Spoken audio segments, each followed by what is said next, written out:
Sungguh orang yang bernama Obed Edom itu sangat diberkati para warga kerajaan. Kita belajar, sebelumnya saya sampaikan, dia mengerti how to usher in, how to honor the presence of God. Ya. Kedua, saya juga sampaikan bagaimana dia melahirkan dan keturunannya adalah para pemimpin dan juga seorang yang gagah perkasa, 68 orang, semua ini pemimpin. Karena itu saya percaya orang benar itu diberkati dari mana? Generasinya. Dan yang ketiga ini, dan minggu ketiga ini saya sampaikan bahwa mereka juga adalah anointed temple musician. Obed Edom adalah keluarga yang juga dipilih karena disebutkan able for service. Service yang mana ini?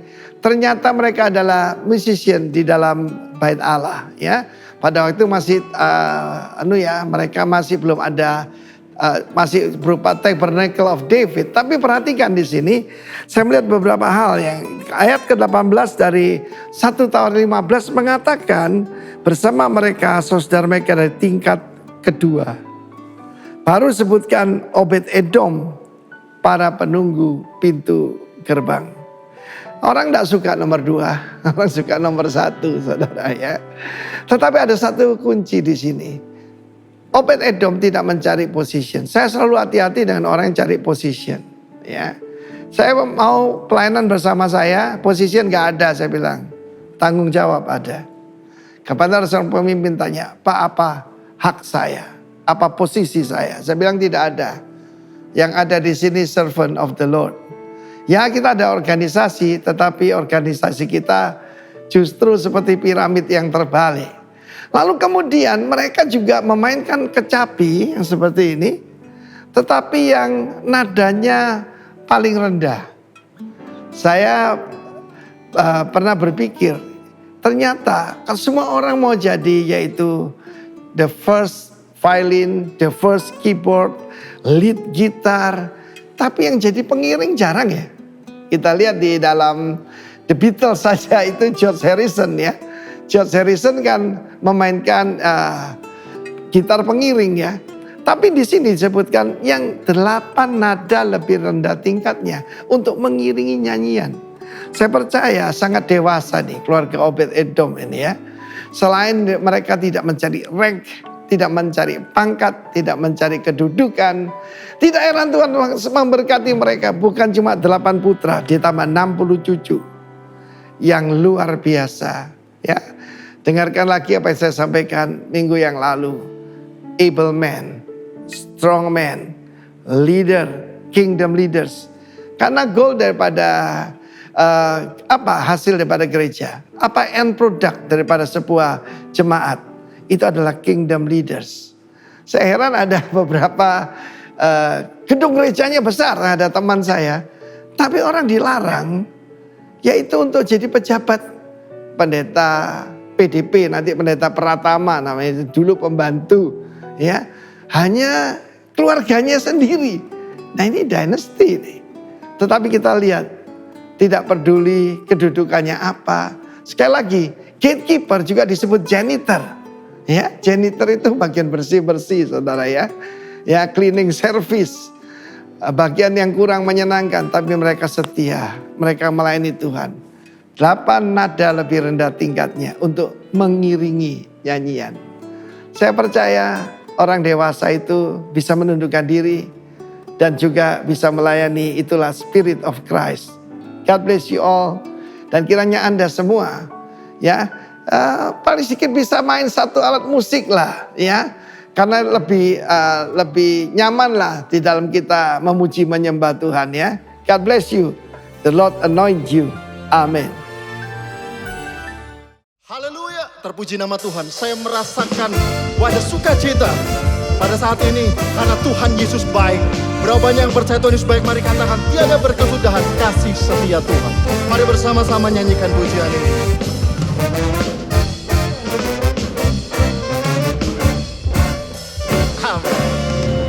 Tiada berkesudahan kasih setiamu Tuhan, selalu baru rahmat-Mu bagiku. Mari katakan hari berganti hari, Tetap kulihat kasih-Mu tak pernah berakhir di hidupku. Mari yang percaya katakan, Tuhan Yesus baik. Amin. Sungguh amat baik, untuk selama-lamanya. Tuhan Yesus baik. Katakan Tuhan Yesus baik. Yesus baik, sungguh amat baik, untuk selama-lamanya. Tuhan Yesus baik. Mari yang percaya, mari bersama katakan, tiada berkesudahan. Tiada berkesudahan kasih setia-Mu Tuhan, selalu baru rahmat-Mu bagiku. Hari berganti, tetap kulihat kasih-Mu tak pernah berakhir di hidupku. Mari katakan, Tuhan Yesus baik. Oh, oh, sungguh amat baik, untuk selama-lamanya. Tuhan Yesus baik. Tuhan Yesus baik. Tuhan Yesus baik, sungguh amat baik, untuk selamanya. Lamanya Tuhan Yesus baik.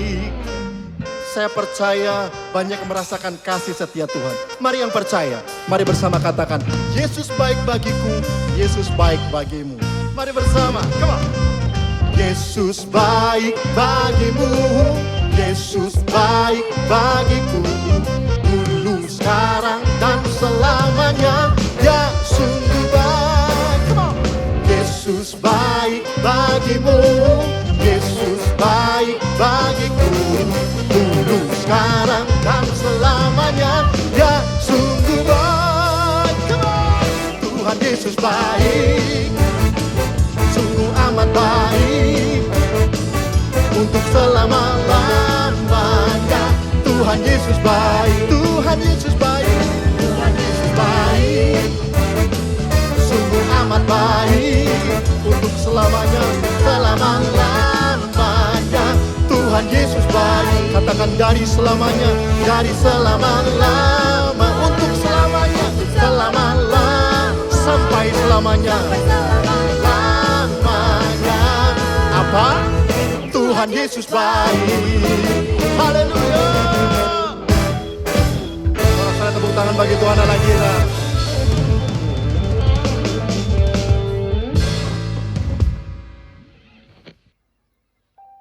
Kerinduan setiap kami adalah mendekat kepadamu Tuhan. Seperti rusa yang rindu akan aliran air, demikian jiwa kami haus akan Engkau. Ini kerinduan setiap kami Tuhan. Senantiasa dekat dengan Engkau.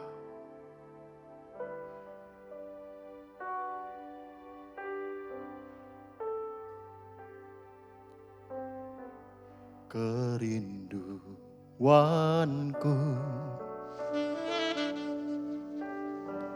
datang padamu, Allah mulia mawar saron ku cinta.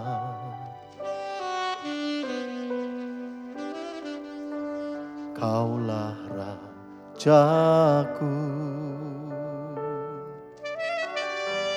dan sahabatku, terindah, termanis Engkau bagiku. Ku sembahkan dalam roh dan kebenaran. Ku sembahkan dalam roh dan kebenaran. Tak seorang pun jua seperti Kau Yesus.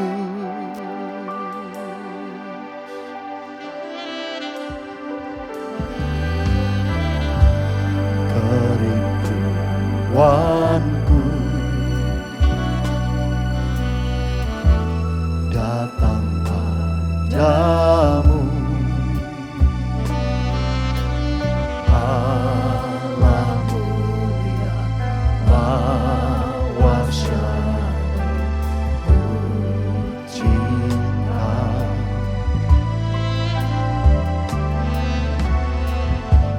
Kaulah Rajaku dan sahabatku, terindah manis bagiku. Kami sembah Engkau Tuhan.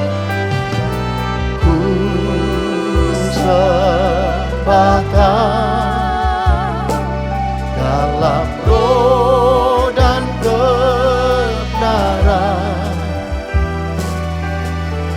Ku sembahkan dalam roh dan kebenaran. Tak seorang pun jua seperti Kau Yesus. Kami sembah Engkau, ku sembahkan dalam roh dan kebenaran. Ku sembahkan dalam roh dan kebenaran. Tak seorang pun jua seperti Kau Yesus. Kami sembah Engkau, ku sembahkan dalam roh dan kebenaran. Ku sembahkan dalam roh dan kebenaran. Tak seorang pun jua seperti Kau Yesus.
sembahkan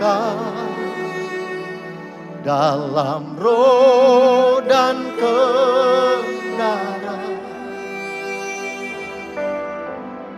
Ku sembahkan dalam roh dan kebenaran. Tak seorang pun cuma seperti Kau, Yesus.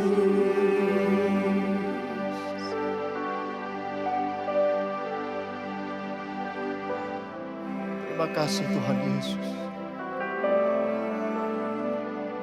Sungguh Engkau baik dalam hidup kami.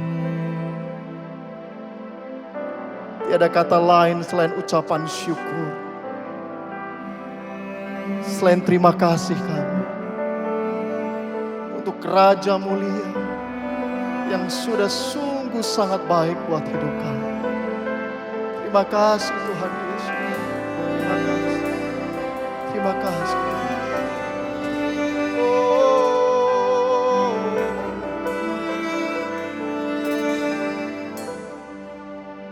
Segala pujian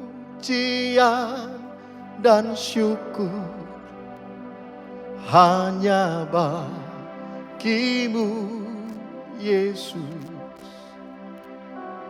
Dengan apakah ku balas kasih-Mu?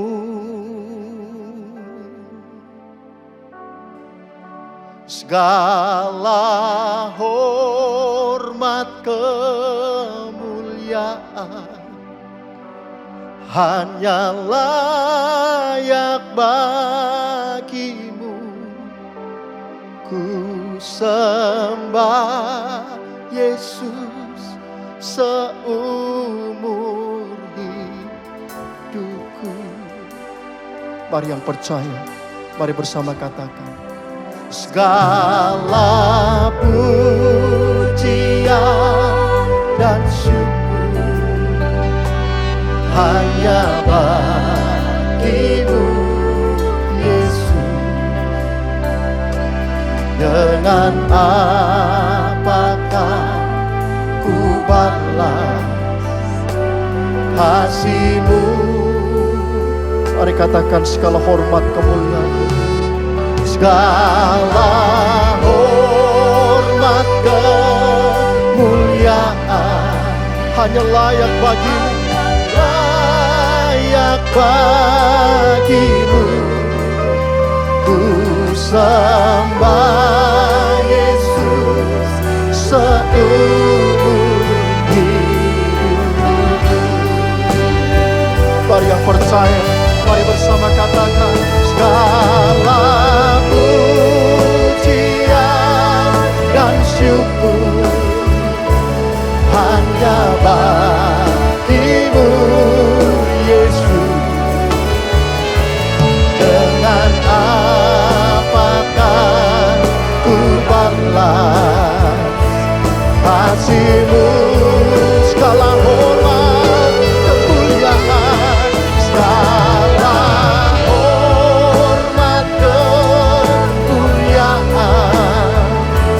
hanya layak bagimu.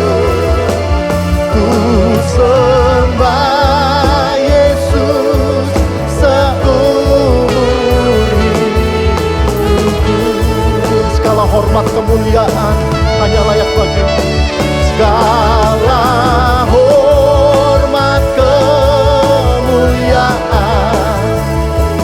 hanya layak bagimu. Ku sembah Yesus seumur hidup. Sekali katakan segala hormat kemuliaan,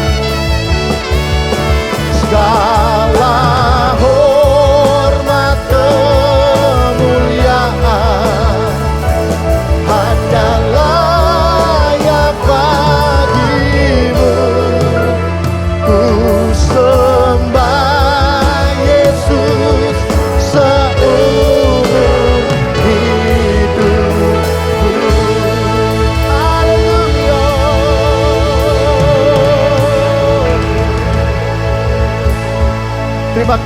Tuhan.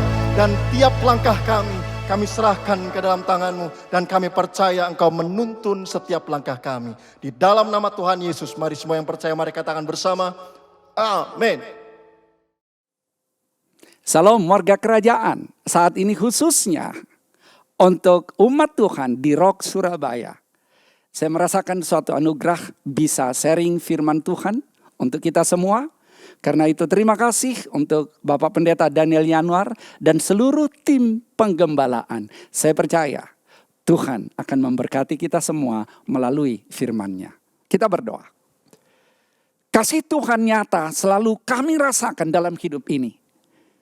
Makanya hari ini kami ada bersama dengan Tuhan karena anugerah Tuhan. Kami tetap sehat, kami tetap kuat. Kami tetap dalam pelukan Tuhan. Berbicara kepada kami Bapa, supaya kami mempunyai pemikiran seperti pemikiran Kristus dalam kebenaran. Dan kami mau hidup kami menyenangkan Tuhan senantiasa. Berbicara Bapa, kami siap, kami buka hati kami. Dalam nama Tuhan Yesus. Amin.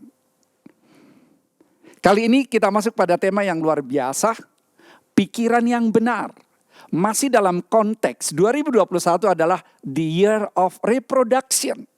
Bereproduksi, menghasilkan hal-hal yang luar biasa. Termasuk tentu saja menghasilkan next generation sebagai pemimpin-pemimpin.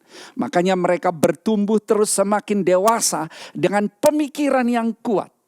Karena pemikiran yang kuat dan benar ini akan membuat mereka menjadi orang-orang yang tangguh. Yang bisa melakukan banyak hal seperti apa yang Tuhan mau. Jadi karena itu pemikiran yang benar adalah pikiran yang sesuai dengan kebenaran firman Tuhan. Bukan filosofi dunia ini. Karena kan banyak hal yang seolah-olah di dunia ini benar. Padahal menurut firman Tuhan bukan seperti itu. Dunia bisa mengatakan kesabaran ada batasnya. Tapi firman Tuhan mengatakan ampuni. Tidak ada batas untuk mengampuni. Jadi kita harus hidup sesuai dengan kebenaran firman Tuhan. Karena kita semua tahu bahwa manusia melakukan tindakan berdasarkan apa yang dia pikirkan. Dan inilah perbedaan manusia dengan hewan. Hewan melakukan sesuatu berdasarkan apa yang dia dilatihkan, bukan yang dia pikirkan. Makanya kita bisa melihat hewan bisa terampil dilatih dengan segala sesuatu, tapi itu bukan pikirannya. Berbeda tentu saja. Manusia melakukan tindakan berdasarkan apa yang dia pikirkan. Lalu tindakan tersebut yang diulang-ulang itulah yang akan membuat gaya hidupnya, budayanya menjadi hidup yang benar. Jadi konsep ini selalu saya ulang-ulang. Pikiran yang benar menghasilkan tindakan yang benar dan kemudian menghasilkan hidup yang benar. Pikiran kita akan membentuk perasaan kita. Ada pengaruhnya ke sana. Dan akhirnya pikiran kita akan menentukan kehidupan. Firman Allah di dalam Amsal 23 ayat 7a mengatakan, seperti orang membuat perhitungan dalam dirinya, demikianlah ia. As he thinks in his heart, so is he. Apa yang kita pikirkan? Apakah kita berpikir sesuai dengan kebenaran firman Tuhan dan sesuai dengan apa yang Tuhan mau? Kalau ya, maka kita akan melakukan perkara besar seperti kehendak Allah. Saya akan bacakan firman Tuhan dari Roma 12 ayat 2 sampai 3.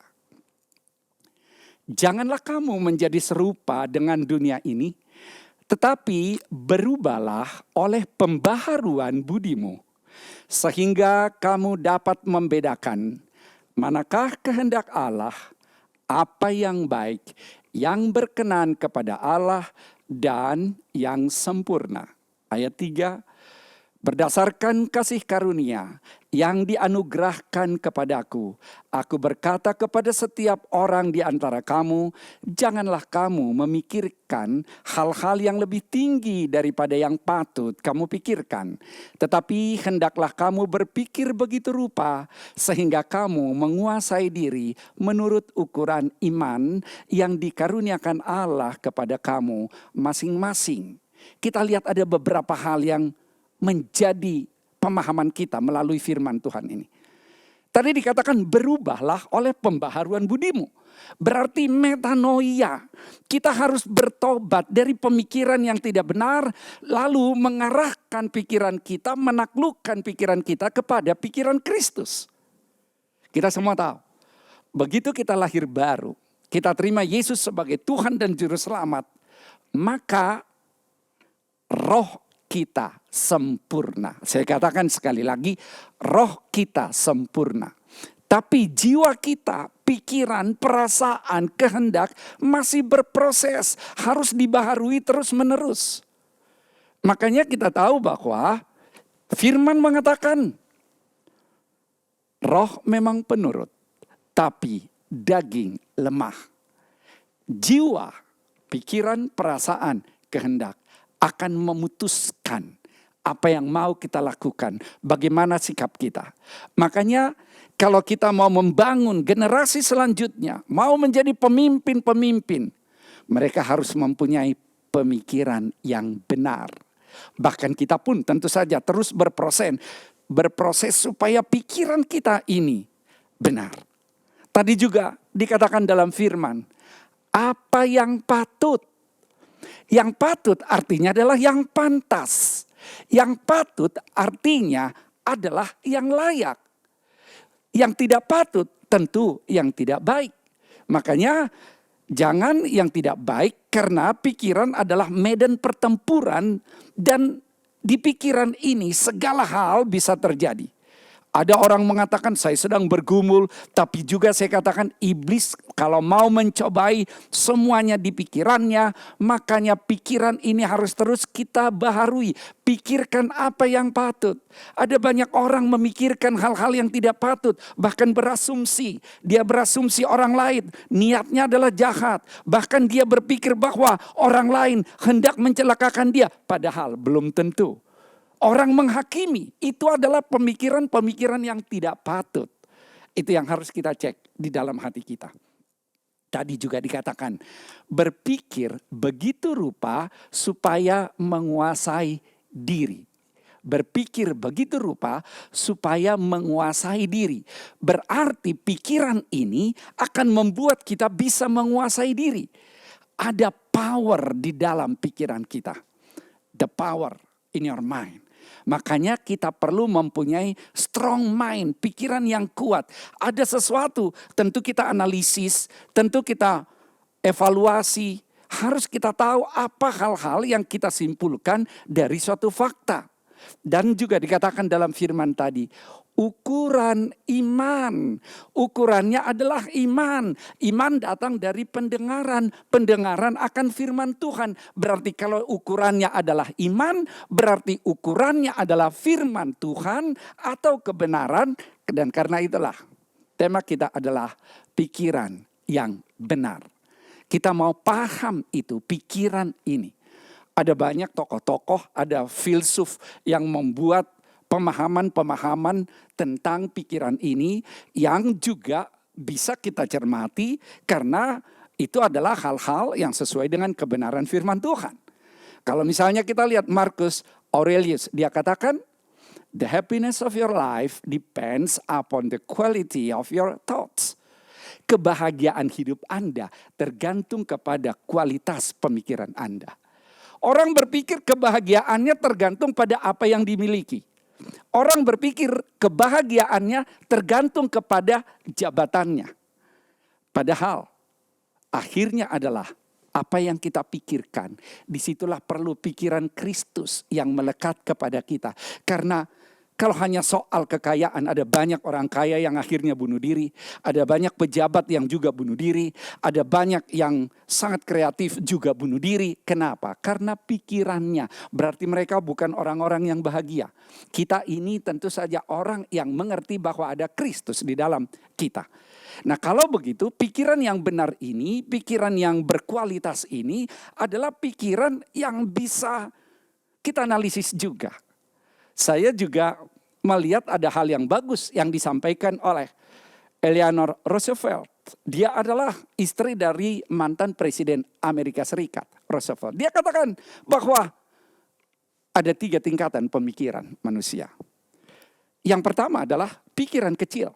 Pikiran kecil ini hanya mendiskusikan orang. Coba lihat tuh, dia itu sombong. Coba lihat tuh, gaya jalannya gak beres. Coba lihat itu, itu berantem melulu. Ngomongin orang, itu pikiran kecil. Pikiran yang sedang adalah mereka yang mendiskusikan peristiwa. Cerita, kamu ikut gak kemarin? Heboh ya acaranya. Kamu datang gak di ulang tahun ini? Wah, meriah. Hanya peristiwa sedang levelnya. Tapi pikiran yang besar adalah pikiran yang mendiskusikan ide. Apa yang harus kita perbuat supaya kita semakin intim dengan Tuhan? Apa yang harus kita perbuat supaya anak-anak semuanya semakin dekat dengan Tuhan? Apa yang harus kita perbuat supaya usaha kita, pekerjaan kita, bisnis kita jadi berkat bagi orang dan juga makin berkembang? Ide itu berarti pemikiran yang besar. Itu hal-hal yang harus kita pahami dalam pemikiran ini. Saya selalu memperhatikan apa yang saya pikirkan. Saya nggak mau sembarangan membuat pikiran saya kepada hal-hal yang tidak baik, yang negatif. Waktu saya habis, manfaatnya nggak ada. Tuhan tidak dimuliakan. Untuk apa? Lebih baik kita gunakan pikiran ini untuk ide, untuk kreativitas, untuk produktivitas, untuk kemudian orang diberkati melalui kehadiran kita. Jadi saya lihat yang pertama, pikiran yang benar akan menghasilkan pribadi yang positif. Seperti yang tertulis di dalam Filipi 4 ayat 8 dikatakan, jadi akhirnya saudara-saudara, semua yang benar, semua yang mulia, semua yang adil, semua yang suci, semua yang manis, semua yang sedap didengar, semua yang disebut kebajikan dan patut dipuji, pikirkanlah semuanya itu. Saya kaitkan dengan Kingdom Wisdom. Pikiran yang negatif tidak akan membawa kita kepada hidup yang positif. Iyalah, karena pikiran ini menentukan. Tapi sikap yang positif akan membuat kita dapat melihat kebaikan Tuhan meskipun dalam situasi yang negatif. Karena kita tahu Tuhan mengasihi saudara dan saya. Hari-hari ini tentu saja orang mengalami banyak tantangan. Sulit dalam bergerak. Banyak korban terpapar penyakit, penghasilan terbatas bahkan banyak menurun, PHK terjadi, perusahaan banyak yang tutup. Lalu gimana?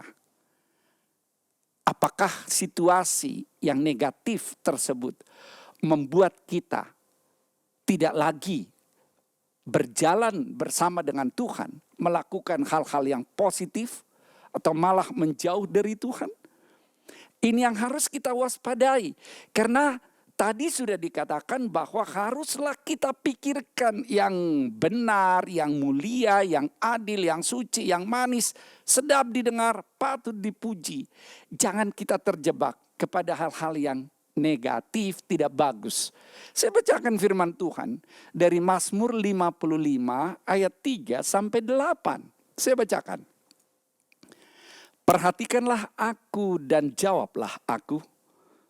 Aku mengembara dan menangis karena cemas. Karena teriakan musuh. Karena aniaya orang fasik. Sebab mereka menimpakan kemalangan kepadaku.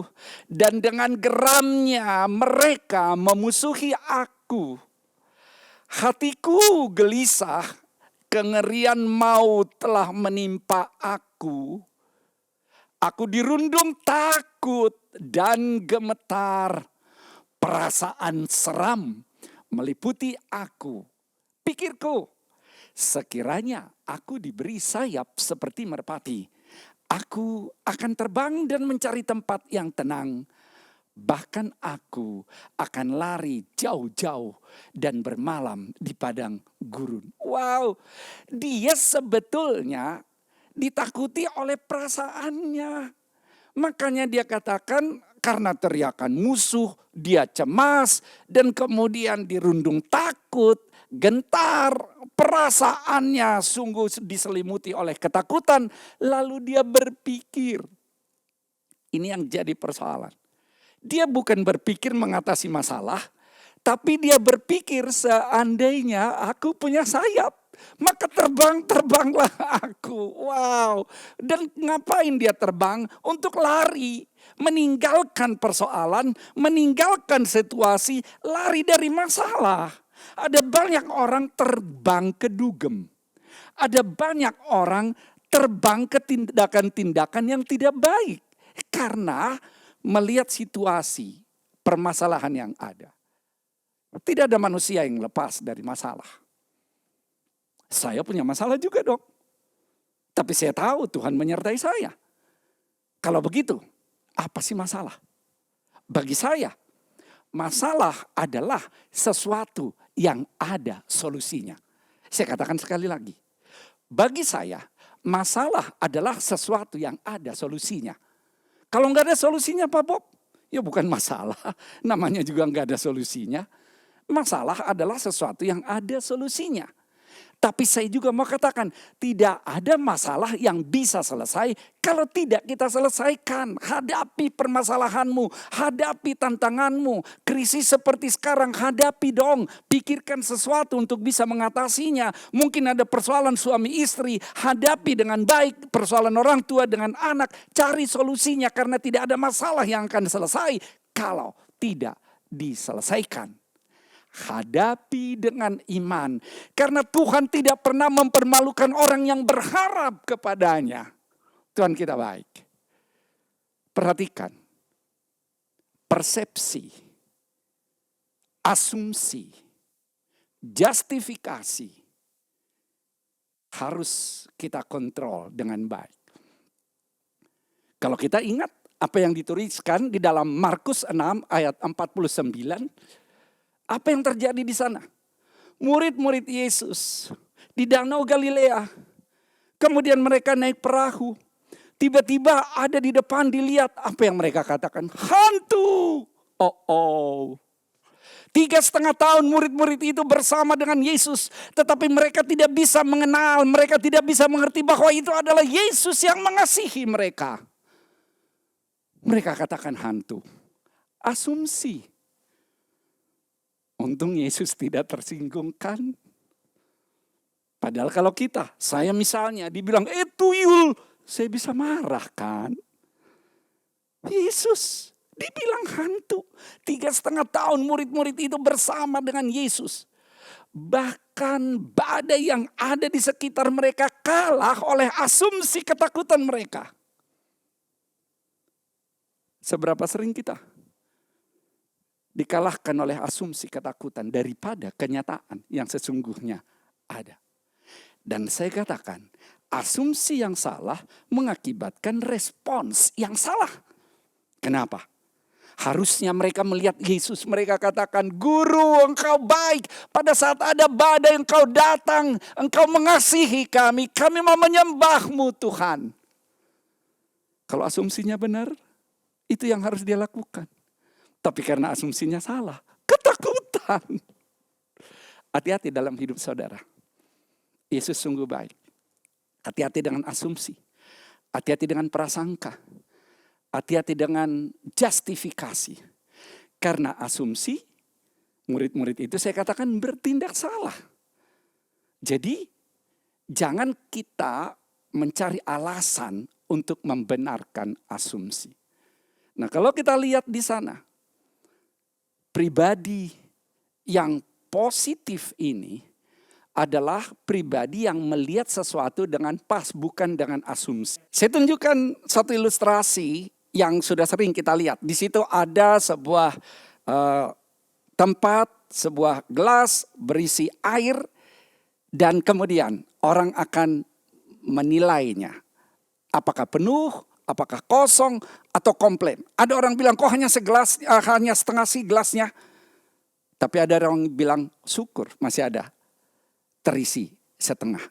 Oke, ini bisa kita lihat dengan sudut pandang yang pesimis atau sudut pandang yang optimis. Sudut pandang pesimis akan mengatakan, wah ini mah kurang. Dia selalu mencari-cari kekurangan. Bahkan dia minder. Bahkan fokus pada masalah, bukan pada solusi. Tetapi sudut pandang yang optimis adalah yang mensyukuri yang dimiliki dan percaya kesempatan selalu ada, menanggapi masalah dengan positif, selalu ingin belajar dan ingin lebih baik. Pribadi yang positif ini adalah pribadi yang senantiasa mau mencari hal-hal yang baru. Tetapi yang negatif adalah yang selalu mau di zona nyaman, gak mau repot. Dan pribadi yang positif adalah orang yang bertanggung jawab terhadap apa yang dilakukan. Tetapi pribadi yang negatif itu akan selalu mencari kambing hitam. Selalu mengatakan itu bukan gara-gara saya, dia sih yang salah. Kambing hitam yang dicari. Seringkali ini terjadi. Orang yang positif adalah orang yang siap minta maaf. Tapi orang yang negatif adalah orang yang paling sulit untuk minta maaf. Tidak mau minta maaf. Yang dia cari adalah alasan. Misalnya kita katakan, kenapa ini kamu lakukan? Ya karena ini. Salah loh itu. Lalu dia bilang, ya karena yang lain sih. Coba kalau dia tidak lakukan ini, tidak akan terjadi seperti itu. Atau tujuan saya adalah ini, tujuan saya adalah ini. Selalu hal-hal yang menyimpang. Kadang kalau kita juga katakan kepada orang, salah deh yang kamu tulis itu. Mestinya yang kamu tulis di situ adalah A. Lalu dia nggak akan jawab itu bahwa dia salah menulis A. Dia ganti jadi B. Tapi dia nggak komentari. Itu sebetulnya negatif. Yang positif adalah say sorry dong kalau kita salah. Maaf dong kalau kita salah. Yang positif akan selalu jadi berkat. Sementara yang negatif itu akan mengorbankan orang lain. Yang kedua, saya ambil dari Mazmur 1 ayat 1 sampai 3.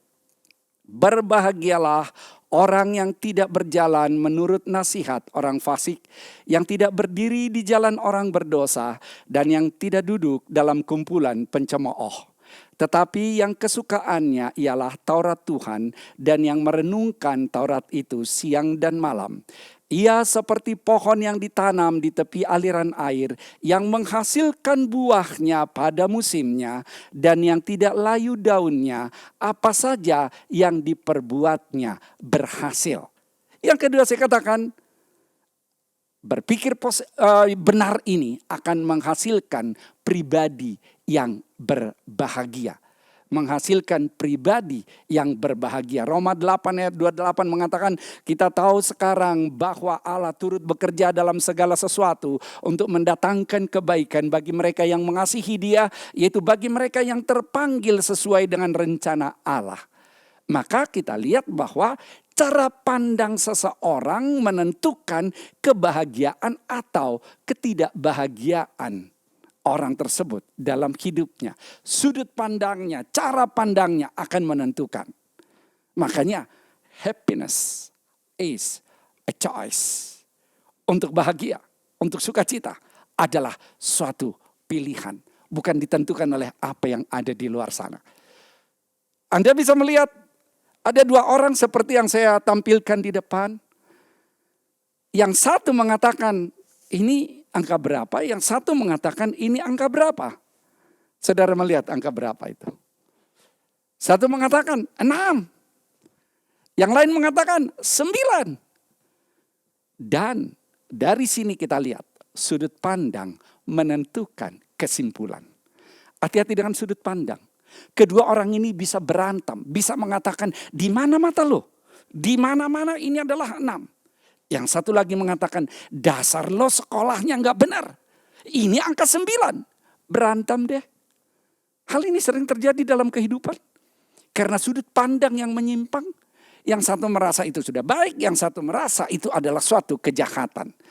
Jadi sudut pandang kita harus benar. Makanya ada suatu ilustrasi yang sering juga kita baca di dalam WA. Bagaimana seorang penulis suatu ketika seorang penulis, begitu dia memasuki misalnya tahun yang baru. Lalu dia merenung tahun yang lalu. Dan yang dia katakan adalah, waduh, tahun yang lalu adalah tahun yang penuh dengan penderitaan.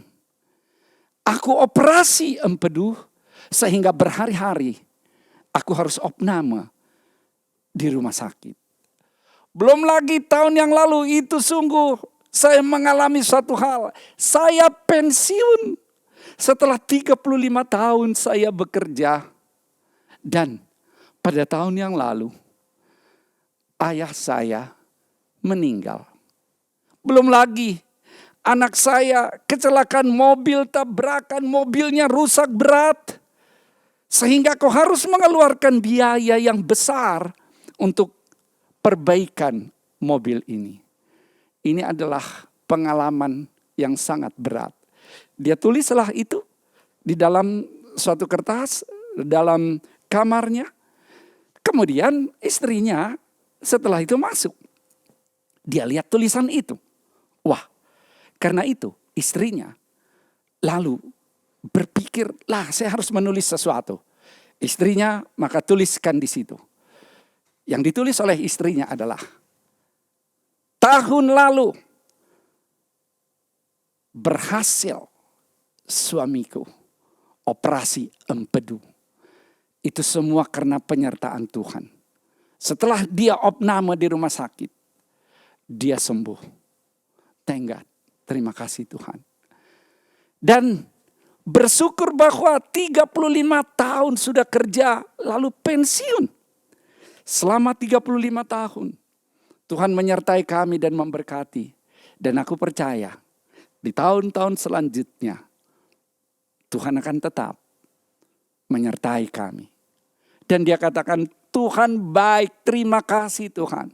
Anak kami mengalami kecelakaan tetapi Tuhan menyertai anak kami.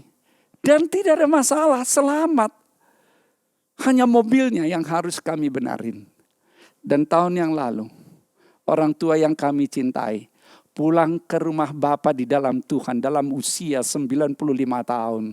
Tuhan baik, dia sudah bersama dengan Bapa di sorga sekarang. Kita lihat perbedaannya. Sudut pandang yang negatif akan membuat saudara menjadi orang yang tidak berbahagia. Sudut pandang yang positif sesuai dengan kebenaran firman Tuhan akan membuat saudara menjadi orang yang berbahagia. Jadi ini yang harus betul-betul kita perhatikan, bahwa sudut pandang akan menentukan kita akan bahagia atau enggak. Yang ketiga, saya ambil dari firman Tuhan Kejadian 1 ayat 1 dan 27. Pada mulanya Allah menciptakan langit dan bumi. Ayat 27. Maka Allah menciptakan manusia itu menurut gambarnya. Menurut gambar Allah diciptakannya dia, laki-laki dan perempuan diciptakannya mereka. Roma 12 ayat 11. Janganlah hendaknya kerajinanmu kendor, biarlah rohmu menyala-nyala dan layanilah Tuhan. Yang ketiga, saya katakan bahwa pikiran yang benar menghasilkan pribadi yang kreatif dan produktif. Kita diciptakan segambar dengan Allah yang kreatif dan produktif. Dan kita juga harus memiliki roh yang menyala-nyala, tetap melakukan sesuatu untuk kemuliaan bagi Tuhan. Dan gunakan pikiran kita ini. Einstein mengatakan bahwa rata-rata manusia baru menggunakan 1% dari kemampuan otaknya. Wow.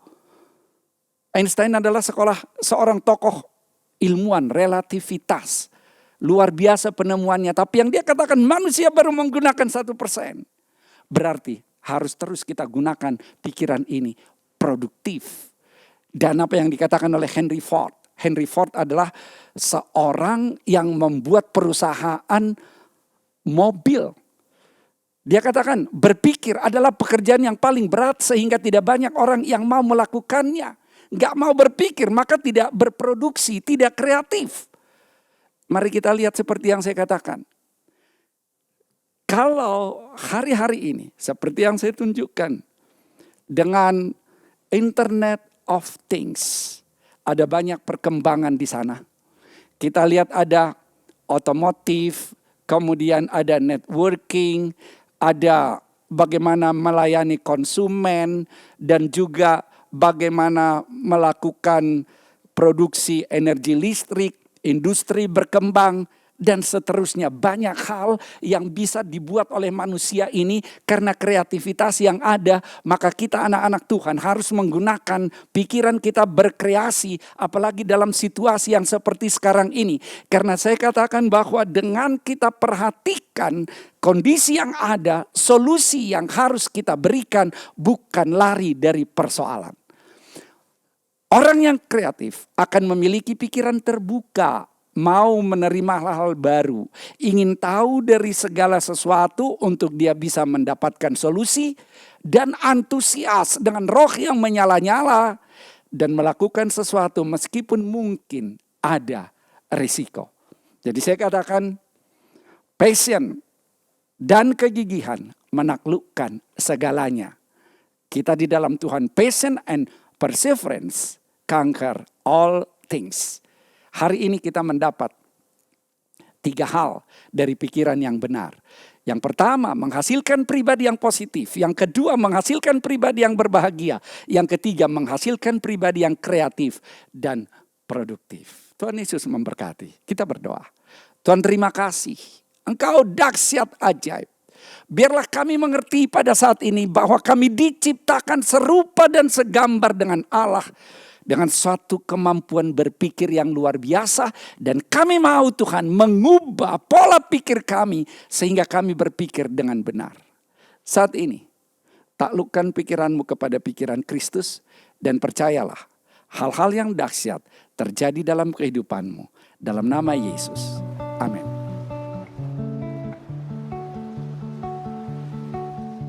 Saudara-saudara yang dikasihi Tuhan, apa yang sudah dinyatakan lewat kebenaran firman-Nya, saudara bawa itu terus ada dalam kehidupan saudara. Dan sampai hari ini, kalau kita boleh tetap oleh anugerah-Nya, sama-sama ada di dalam ibadah yang luar biasa, dan merenungkan akan kebenaran firman-Nya. Saya yakin itu adalah berkat yang besar. Karena firman-Nya itu yang saudaraku senantiasa boleh menjadi janji-janjinya dalam kehidupan kita, meneguhkan dan mengokohkan akan diri kita di dalam menghadapi apapun. Bawa kebenaran yang baru saja kita dengar di dalam setiap saudaraku langkah dalam kehidupan kita. Dan saya yakin dan percaya saudara akan mengalami mujizatnya, pertolongannya, kuasanya, kehendaknya. Dan biar di dalam dan lewat kehidupan kita senantiasa nama Tuhan dipermuliakan. Saudara, sebentar kita akan masuk di dalam perjamuan. Mari kita berdoa. Bapa, terima kasih untuk roti dan anggur ini yang sekali lagi mengingatkan kami akan karya-Mu yang dahsyat dalam kehidupan kami. Kami tidak lagi hidup di bawah kutuk, kami hidup di bawah berkat, kami hidup di bawah jaminan daripada pemeliharaan-Mu yang dahsyat. Dan biar kiranya di dalam dan lewat hidup kami, nama Tuhan dipermuliakan di dalam nama Tuhan Yesus. Mari ambil roti bersama-sama dengan saya, angkat saudaraku. Demikian firman Tuhan berkata, pada malam waktu Yesus diserahkan, ia mengambil roti, mengucap syukur, memecah-mecahkan yang berkata, inilah tubuhku yang dipecah-pecahkan. Bagi kamu buatlah ini sementara kamu melakukannya untuk mengingat akan aku. Mengingat karyanya, mengingat kematiannya di atas kayu salib. Karena itu saudara, bukankah roti yang telah dipecah-pecahkan ini adalah persekutuan kita dengan tubuh Kristus? Amin. Kita makan sama-sama dalam nama Yesus.